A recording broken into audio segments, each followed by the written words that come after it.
Here are 7 Tonight Show moments where Richard Pryor proved he was the most unpredictable guest Johnny Carson ever hosted. From the time he turned a simple interview into absolute chaos with Tim Conway, to his heartbreaking return after nearly dying in a fire, Pryor's appearances weren't just comedy. They were raw, unfiltered humanity, broadcast to millions of Americans who had never witnessed anything quite like it. Richard Franklin Lennox, Thomas Pryor III, didn't start out as a revolutionary. When he first appeared on The Ed Sullivan Show in 1965, he delivered clean, Bill Cosby-influenced material that wouldn't offend anyone's grandmother. And I know you parents are going to really enjoy the kiddies. Introduce yourself to the kiddies. Harvey Frog.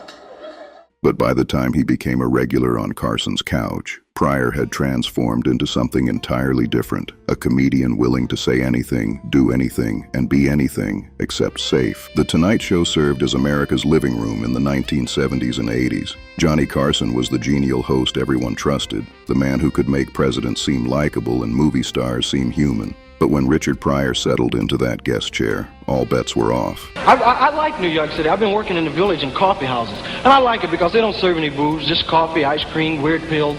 And Carson never quite knew if he'd get the charming storyteller or the unpredictable force of nature who might completely derail his carefully orchestrated show. I remember farm dudes, we used to have a lot of semi-race rides.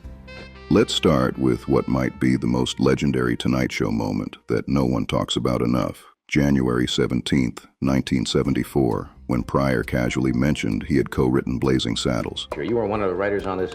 Yeah. Blazing Saddles also. Yes, it was Black Bart. This wasn't just any movie. This was Mel Brooks' controversial Western satire that would become a comedy classic. But here's what makes this moment fascinating. Pryor was supposed to star in the film as Bart, the black sheriff, but was mysteriously replaced by Cleavon Little at the last minute. I hope they still keep all the stuff in it. Brooks later claimed the studio found Pryor uninsurable due to drug arrests, but no studio executive has ever confirmed this story. Some believe Brooks simply didn't want to share the spotlight with Pryor's rapidly rising star. Whatever the truth, sitting there with Carson, Pryor discussed the project with remarkable grace, never hinting at the behind-the-scenes drama that cost him what could have been his breakthrough film role. But if you want to see pure comedic chaos, you need to understand what happened in 1976 when Carson booked both Richard Pryor and Tim Conway on the same night. Children who give teachers trouble in school are that they're very ticklish, sensitive, goosey kind of kids, and I've invented them, but I can't patent. It's a long pole with a lot of feathers hanging. The teacher. Conway was the king of physical comedy, the master of the slow burn and perfectly timed pratfall. Pryor was street-smart spontaneity personified. And says something, believe her. You just nod your head. It's not being henpecked. It's just, it's God's truth. They've got some message that God gave to them that when they say something. Put them together, and you get comedy lightning in a bottle. The moment these two started riffing off each other, Johnny Carson, the unflappable host who had interviewed everyone from politicians to pop stars, completely lost control of his own show. I've had many black people come in with a challenge and say, see the rash? And I say, yes, of course.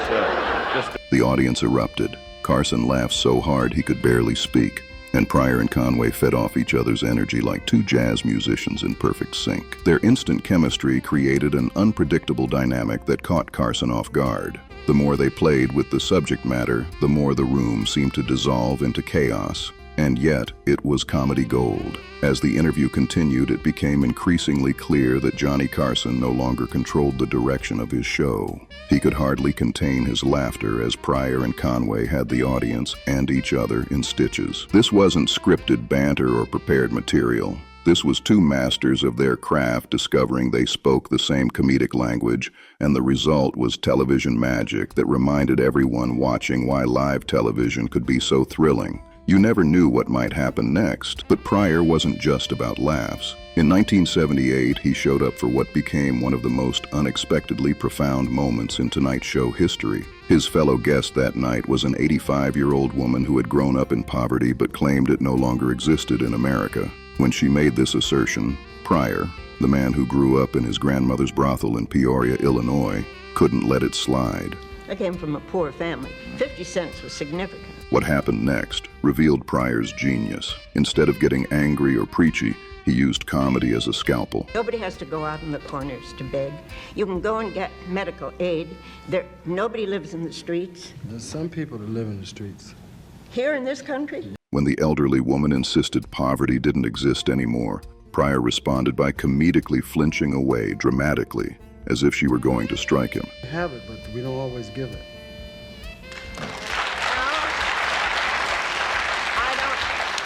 The audience burst into laughter, but beneath the humor was a serious point about the disconnect between different American experiences. Throughout their exchange, Pryor remained remarkably respectful, peppering his responses with "yes, ma'am" and "no, ma'am." But his comedic reaction spoke volumes about the absurdity of denying poverty's existence. This was Pryor at his most sophisticated, using humor to make a social point without preaching, making people laugh while making them think. The typically vulgar comedian showed he could adapt his approach to any situation while never compromising his essential message about the reality of American life for those on society's margins. It was masterful television that demonstrated Pryor's range beyond just shock comedy. Then came 1979, and another moment that would change everything, though nobody knew it at the time. During his July 27th appearance promoting his concert film, Pryor made some inflammatory comments that shocked even Carson's seasoned audience. He suggested that black Americans should get a gun and go to South Africa and kill some white people. These weren't words delivered for shock value.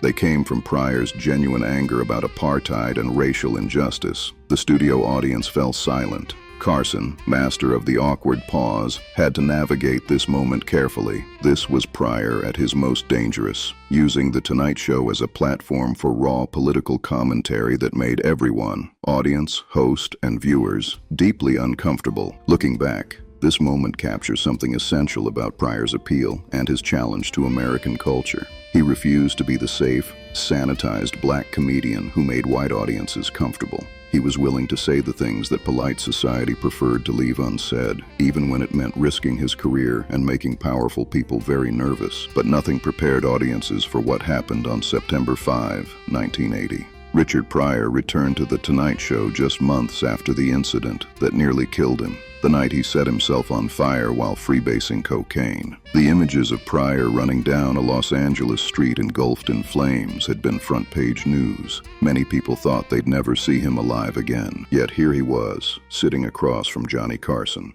visibly scarred, but very much alive. The emotional weight of the moment was overwhelming. This wasn't just a celebrity comeback story. This was a man who had literally faced death and returned to tell the tale. Carson, normally so smooth and controlled, seemed genuinely moved by Pryor's presence. Pryor talked about the incident with characteristic dark humor, later turning it into comedy gold in his Live on the Sunset Strip routine. "You know something I found out? When you're on fire and running down the street, people will get out of your way, except for one old drunk. He's going, 'Can I get a light?'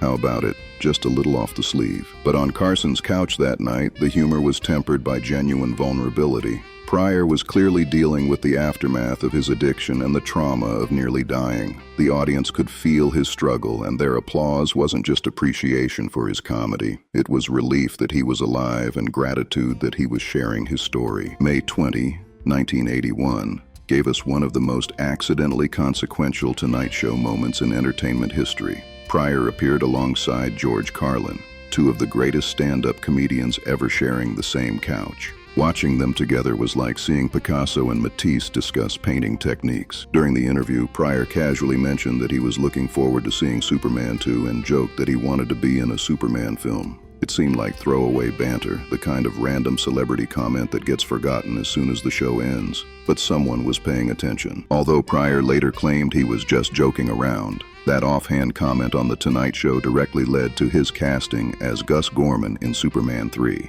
A casual joke on Carson's show became a major Hollywood role, proof of the cultural power The Tonight Show wielded in the 1980s. When you said something on Carson, people listened. The irony wasn't lost on anyone who knew Pryor's work. Here was a comedian who built his career on raw, uncompromising honesty about race, addiction, and American society. And a silly comment about wanting to be in a superhero movie actually got him the gig. Sometimes the entertainment industry works in wonderfully absurd ways. By February 9th, 1983, when Pryor appeared alongside the legendary Bette Davis, His career had reached incredible heights. He was promoting The Toy, another collaboration with Gene Wilder, and his presence on the show demonstrated his evolution from edgy stand-up comedian to major Hollywood star. But the most poignant Tonight Show appearance came on October 9, 1986. Pryor looked dramatically different, emaciated, clearly struggling with health issues that would later be diagnosed as multiple sclerosis. Johnny Carson, always professional, couldn't hide his concern for his guest. Pryor addressed his dramatic weight loss directly, telling Carson and the audience that he had lost 30 pounds for a movie role and just never gained it back.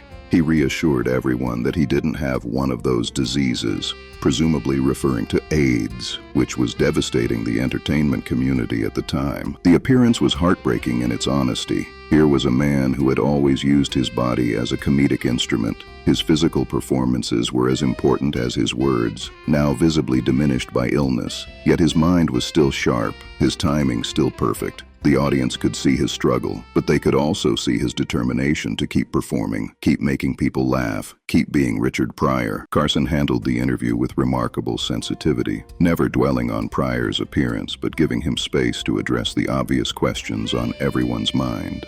It was television at its most human. Two men who had known each other for decades, one clearly ill, both committed to maintaining dignity and humor in the face of difficult circumstances. The final significant Tonight Show appearance came on May 11, 1989, when Pryor appeared with his daughter, Rain Pryor, who was starring in Head of the Class. This was Pryor in his role as proud father, promoting his daughter's career while also plugging his latest film with Gene Wilder, See No Evil, Hear No Evil. Seeing Pryor with his daughter revealed a different side of the comedian. Here was the man who had built his career on stories of dysfunction and chaos, sitting proudly next to his successful daughter, clearly delighted by her accomplishments. It was a rare glimpse of Pryor as family man, not just as controversial comedian or troubled celebrity. What made Richard Pryor's Tonight Show appearances so compelling wasn't just his unpredictability or his willingness to push boundaries. It was his absolute authenticity in a medium that often rewarded carefully constructed personas.